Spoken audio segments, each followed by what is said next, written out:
and the Yahudis? One principal difference between us and Yahudi kids, our kids and the Yahudi kids? The Yahudis, in all their curriculum, for you to know this, because I've been in some workshops with them, it is part of their curriculum from the time that they are in high school, junior high school, all the way up to the university. You know what they're doing? They're telling their children to make an assessment of the world and its people, its environments, its climates, its geography, its populations, its problems, its civilizations, and to write a white paper on their world view. And where does their belief sit in that world view? So if they start that at junior high school, what do you think they're thinking about themselves and the world by the time they're in the university? So how many of us, we wrote something like that? One or two of us. And how many of us have taught our children that? You see the difference. Okay, brothers and sisters, I'm sorry to take so much time. I took more time from you than probably I deserved. But I thought that I tried to deliver to you in a couple of hours some research I have done in the past 15 years. And I don't say this research has done that much for me, but it's the premise of the work that I do. And so whatever you will hear from me in these next 3 days, it is coming from this. So some people, they think that my principal work is in the field of da'wah. Is that what people say? It's not true. If I did something in the field of da'wah, it was like on the way. This is what I did on the way. Brother Talib is one of the brothers here, probably knows me the best. Because when he became a Muslim, I remember, 1975? 72, I became Muslim. See. So this... I met you in 75. Yeah, we met in 75. So, lots have happened since that time. And mashallah, I remember you know, your, subhanallah, I remember Aki when you was the young man, about 24? From around that time, 22? 72, I was 19, so yeah. Yeah, subhanallah. 22, 23. So a lot has happened. And so what I'm trying to do, in the field of da'wah, alhamdulillah, whatever I'm doing is by the ni'mah of Allah subhanahu wa ta'ala, by the qadr of Allah subhanahu wa ta'ala, and still some very feeble efforts. But what I want to say is my aspiration is that I leave some kind of legacy for my children and for other Muslims in the field of social reform.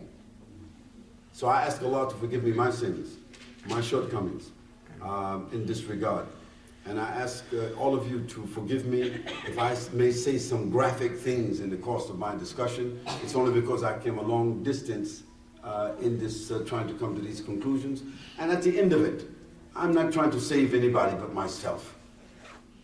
Honestly, Allah said first, Ku anfusikum wa ahlikum. No, first save yourself. So I ask Allah subhanahu wa ta'ala that at first I thank the Imam, and I thank the Majlis Shura, and I thank Brother Umar, mashallah, for his hard work and acting as your representative to facilitate me to come here. And I will not be ungrateful, and I will not subvert this opportunity. I will try to be careful of what I say. And if I talk to non-Muslims, I will do my best to say the best words and give the best advice that I can. But let it be clear that Allah subhanahu wa ta'ala told us in the Quran, Ya ayyuhalladhina amanu taqullah wa qulu qawlan sadida yuslih lakum a'malakum wa yaghfir lakum dhunubakum wa man yuti Allah wa rasuluhu faqad faza fawzan azima. So we ask Allah subhanahu wa ta'ala to protect all of us and to guide all of us and to give from us the best of what we are intending, and to allow all of us to receive the nasiha, to give the nasiha, and to receive the nasiha, and to look to ourselves and to reform and to change, and therefore to cause the best change and influence for our community, for our families, and for the neighborhood where we are. And I understood from Brother Omar that perhaps this congregation may be moving towards a larger venue, you know, to get a larger place to do some bigger things. And I say that whatever you want to do, it's still very small, which means you can do it. But make sure you take care of what you're doing now. Don't move to something bigger if you did not reform what you're doing now. Because you will only exasperate the fitna. If you have fitna and division and weakness where you are, and you don't correct it, when you spread, you will spread it more. So correct yourself. And we ask Allah subhanahu wa ta'ala that all the Muslims, wherever they are honest enough to sit and advise each other and correct themselves, inshallah. And let the meanest of us, the most smallest in knowledge of us, let us go to the house of the Imam and sit with him in all honesty and advise him. But at the same token, when he advises us with the knowledge, let us be sincere.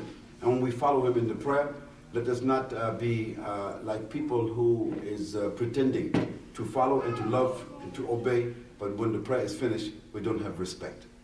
We ask Allah subhanahu wa ta'ala that the men see the capacity of their women and they allow their women to fulfill, you see, their best potential, inshallah. Because a community that gives their women the rights to fulfill their greatest potential, they are investing in their own children and their own future, inshallah. أقول قولي هذا واستغفر الله لي ولكم سبحانك اللهم وبحمدك ونشهد أن لا إله إلا أنت ونستغفرك ونتوب إليك والسلام عليكم ورحمة الله وبركاته. Sheikh, I don't know if there is the need or the time for